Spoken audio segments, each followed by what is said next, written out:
Pierre Le Boucher, je navigue sur le circuit Figaro depuis 4 ans, sous les couleurs de Guyot Environnement et cette année sous les couleurs de Guyot Environnement Ruban Rose. Voilà. Et la course large, c'est bien sympa. En tout cas, c'est un nouveau sport pour moi depuis 4 ans là, et je m'éclate carrément. Moi, c'est Tanguy Le Turquet, je suis skipper du Figaro 3 Quai Guinère Innoveo, voilà, et c'est ma 5e saison en Figaro. Donc Alexis Loison, bientôt 16 participations à la Société du Figaro et skipper du Figaro 3 région Normandie.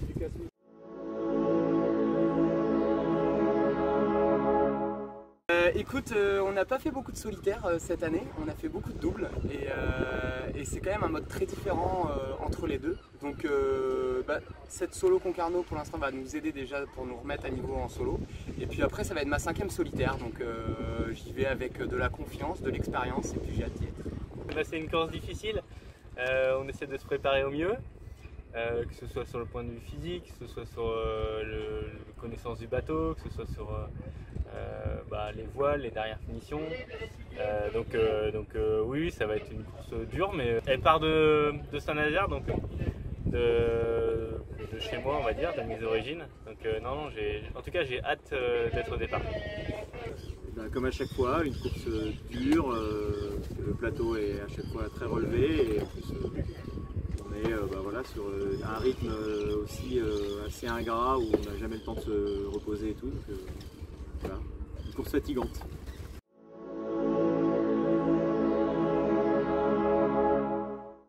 Un parcours très dur avec des longues étapes, 3 étapes de plus de 600 000 et une étape un peu plus courte mais on ne pourra pas beaucoup dormir non plus parce qu'on sera le long des côtes. Donc un parcours semé d'embûches. Le parcours il est vraiment excellent. Pour ma 5e, j'ai à peu près, les 4 fois d'avant, j'avais à peu près tout fait. Il y a eu du grand, du petit, du côtier, du large. Là, c'est vrai qu'on a un vrai condensé de large. Il y a une étape de côtier qui nous emmène jusqu'à Fécamp, mais sinon, on est plutôt sur des longs bords au large. Moi, j'aime beaucoup ça parce que je m'exprime un peu plus quand le parcours est grand et qu'il y a peu de bouées à passer, où vraiment le terrain de jeu est le plus ouvert possible. Et on va être gâté, il est costaud. On va avoir vraiment des très grandes étapes. Je pense que si on arrive à tout faire, ça n'a jamais été fait, faire la solitaire sur 2500 000. Et un peu plus de 600 000 par étape. Et donc il y a des étapes de large, il y a des étapes qui vont être un peu plus courtes, mais finalement qui vont être beaucoup plus exigeantes quand on va faire le tour de la Bretagne. Jouer avec les courants, enfin je pense que c'est une étape aussi, c'est un parcours qui est très complet en tout cas.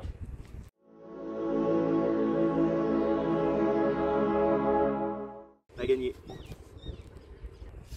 L'objectif personnel sur cette course, je suis un compétiteur, donc oui, la meilleure place. C'est sûr que le podium ce serait vraiment bien et gagner ce serait le top, mais je pense qu'il y a beaucoup de concurrents qui veulent ça, donc voilà, c'est pour ça que la course est belle. Mon objectif personnel, écoute, vraiment j'aimerais pouvoir rentrer dans le top 10 si on devait parler d'un classement et être le plus proche possible du top 5 à la limite, ce serait encore mieux. Voilà, j'ai jamais fait de podium sur la solitaire et là c'est ma 5e participation, il n'y a pas d'ancien vainqueur cette année donc je pense que le jeu est très ouvert.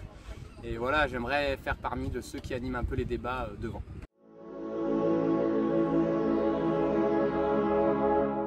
La concurrence, elle est rude comme d'habitude, comme toujours sur cette course parce que avant d'avoir des bons marins, déjà on a tous les mêmes bateaux, donc tout le monde va à peu près à la même vitesse. Et en plus de ça, il y a des excellents marins.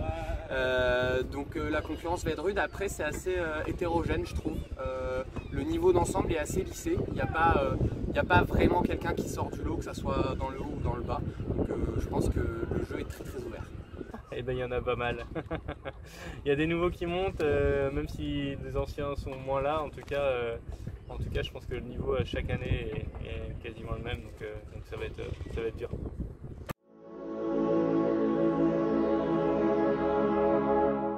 Alors moi, NKE, alors déjà sur tous les bateaux en solitaire sur lesquels j'ai pu naviguer, donc que ça soit en mini, en Figaro, en classe 40, c'était toujours du NKE à bord. Donc j'ai une très bonne relation avec NKE, je commence vraiment à bien connaître les pilotes, à bien réussir à les faire fonctionner et vraiment je suis super heureux de naviguer avec ces pilotes parce que ça fonctionne vraiment bien et moi le pilote, comme tous les solitaires, c'est nos meilleurs amis en mer et c'est vraiment ce pilote qui prend le relais quand j'ai besoin de dormir, donc je l'apprécie beaucoup. Alors mon histoire avec NKE, eh ben, ça fait que 4 ans du coup que j'ai une histoire avec NKE, parce qu'avant je faisais de l'olympisme, donc on n'avait pas de pilote automatique. Et j'avoue que ça nous aide bien quand même, hein. C'est quand même bien pratique. Autant sur le Tour de Bretagne on a utilisé les instruments mais pas trop le pilote. Autant là, sur la solitaire, j'espère que je vais réussir à bien le régler, mais je pense que ça va être un deuxième homme à bord. NKE, je connais depuis longtemps, parce que depuis que je fais le Figaro, on a toujours été en NKE, et souvent sur les bateaux sur lesquels je navigue, on est très souvent en NKE, donc voilà, j'ai vu l'évolution avec les années, et puis l'histoire, voilà, une société toujours à l'écoute, qui est toujours là pour noter les petites astuces, pour faire évoluer les produits, donc voilà, j'ai même navigué à l'autre bout du monde avec du NKE, et les gens en étaient très contents.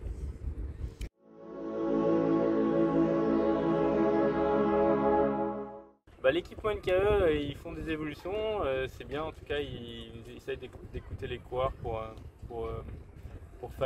leur faciliter la tâche et pour développer un peu les produits, donc dans le bon sens. Donc je trouve ça très bien, en tout cas c'est une très bonne démarche. Complet déjà, et puis simple d'utilisation, je trouve, assez ludique en fait pour entrer dans les paramètres, les sous-canaux du pilote par exemple, etc. Donc voilà, après je sais que nous on est resté sur l'équipement un peu assez standard de point de vue de la jauge. Après je sais que pour être allé naviguer sur d'autres bateaux, avoir vu des pilotes assez incroyables et tout, et j'ai hâte de changer de série justement pour découvrir ça. Globalement, je trouve que c'est vraiment top. J'ai pu voir l'évolution en presque 10 ans. Moi, j'avais commencé avec, donc déjà c'était le Giro 2, mais les vieux compas, les vieux aériens.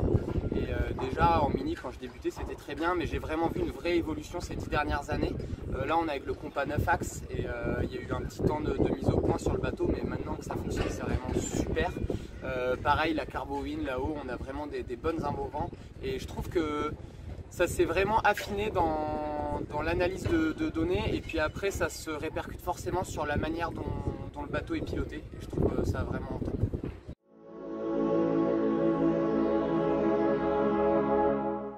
Une anecdote sur ma première mini transat en 2013, où on avait vraiment eu des conditions vraiment extrêmes, donc j'avais un pilote NKE, j'avais le petit boîtier 12-12 qui avait cramé, et du coup j'avais plus de pilote automatique, et j'étais vraiment novice en électronique, je ne comprenais pas grand chose, et malgré tout j'ai réussi à réparer et à repartir. Donc les systèmes NKE sont assez simples à déchiffrer même pour les débutants, tu vois, et aux Canaries je me suis arrêté à la cape, j'ai réparé peut-être en 3-4 heures et j'ai pu continuer ma course, et le pilote a tenu jusqu'au bout, donc je pense que c'est vraiment robuste et j'ai jamais eu de mauvaise surprise en fait.